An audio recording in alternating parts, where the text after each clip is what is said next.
پھر آگے حضرت حذیفہ بیان فرماتے ہیں کہ حضور اکرم صلی اللہ علیہ وآلہ وسلم نے زمین پر ہر فتنہ چلانے والے کو پہچانا اور اس کی ہمیں خبر دی، دنیا کے ختم ہونے تک جو واقعات ہونے تھے ان کی خبر دی، یہاں تک کہ 300 سے زیادہ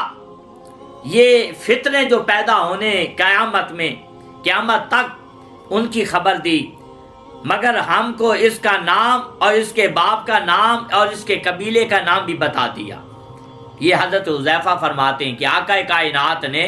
قیامت تک ہونے والے تمام فتنوں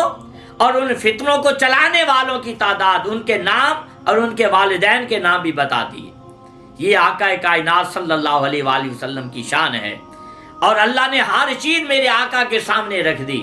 کائنات کی کوئی چیز اپنے رسول مقبول سے نہیں چھپائی۔ اب یہ ایک اور حدیث پاک سامنے آ رہی ہے، مشکات شریف کے اندر ہے، اور یہ باب مناقب اہل بیت کے اندر آتی ہے کہ حضور اکرم صلی اللہ علیہ وآلہ وسلم کو اللہ نے جو علم عطا فرمایا ان میں یہ حدیث ہے، حضور نے حضرت ام فضل کو خبر دی کہ فاطمہ زہرا کے گھر میں فرزند پیدا ہوگا جو تمہاری پرورش میں رہے گا۔ اب دیکھیں وہ بچہ بھی پیدا نہیں ہوا، سیدہ فاطمہ زہرا کے گھر میں وہ ابھی ولادت نہیں ہوئی، مگر ان کی ولادت سے پہلے آقا کائنات حضرت ام فضل کو فرما رہے ہیں کہ سیدہ فاطمہ زہرا کے گھر میں بیٹا پیدا ہوگا اور وہ آپ اس کی پرورش کریں گے، آپ اس کی پرورش کریں گی۔ یہ آقا کائنات صلی اللہ علیہ وآلہ وسلم کا بہت بڑا علم غیب ہے کہ اس بیٹے کے پیدا ہونے کی خبر پہلے عنایت فرما دی۔ پھر ایک اور حدیث پاک بخاری شریف کے اندر آتی ہے، آقا کائنات نے ارشاد فرمایا، یہ عبداللہ ابن عباس اس کی روایت کرتے ہیں کہ آقا کائنات صلی اللہ علیہ وآلہ وسلم 2 قبروں کے درمیان سے گزرے اور آپ نے خبر دی کہ ان دونوں قبر والوں کو عذاب ہو رہا ہے، اور پھر فرمایا کہ ان دونوں کو کس گناہ کی وجہ سے عذاب ہو رہا ہے،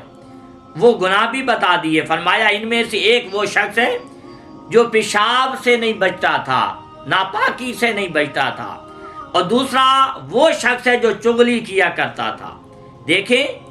اب قبر میں کیا ہو رہا ہے کسی کو کیا خبر ہے، قبر میں اس کے ساتھ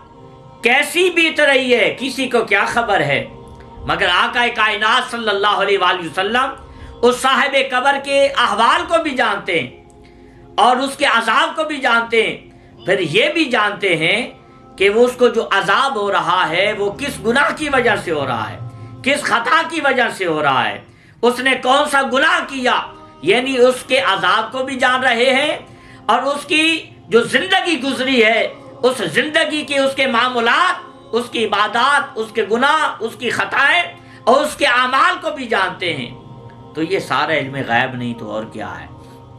پھر ایک اور حدیث پاک کے اندر بخاری شریف کی حدیث ہے، حضور اکرم صلی اللہ علیہ وآلہ وسلم منبر مبارک پر کھڑے ہوئے اور قیامت کا ذکر فرمایا، اور اس سے پہلے بڑے بڑے واقعات آپ نے بیان فرمائے۔ پھر فرمایا جو شخص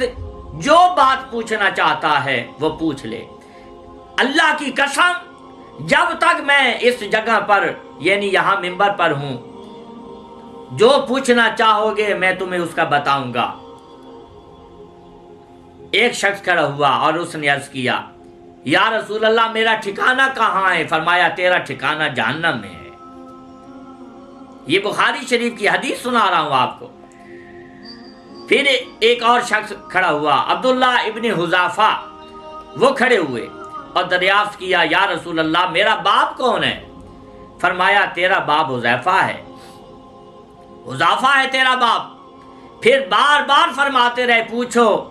مجھ سے پوچھو مجھ سے پوچھو۔ اب دیکھ لیں اس حدیث پاک سے کہ آقا کائنات صلی اللہ علیہ وآلہ وسلم قیامت کے سارے احوال کو جانتے ہیں، پھر ہر شخص کے جنتی ہونے اور اس کے جہنمی ہونے کی بھی خبر رکھتے ہیں، اور آقا کائنات ہر شخص کے والد کی بھی خبر رکھتے ہیں کہ اس کا باپ کون ہے اور اس شخص کا ٹھکانہ کہاں ہے۔ یہ ساری خبریں میرے آقا جانتے ہیں، اور ہمارا یہ ایمان ہے کہ آقا کائنات صلی اللہ علیہ وآلہ وسلم کو اللہ پاک نے پوری کائنات کی خبریں عطا فرمائیں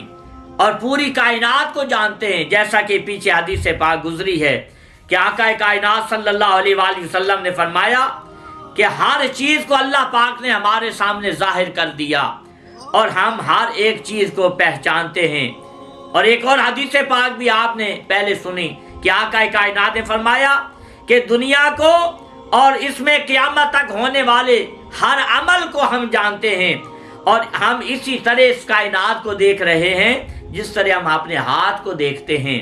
تو میرے مسلمان بھائیوں، یہ آقا کائنات کی شان ہے، آقا کائنات کی عظمتیں، آقا کائنات کے کمالات ہیں جو اللہ نے آپ کو عطا فرمائے۔ اللہ تعالیٰ نے آپ کو عظمتیں عطا فرمائیں، اور کائنات میں آقا کائنات جیسا کوئی نہیں آیا۔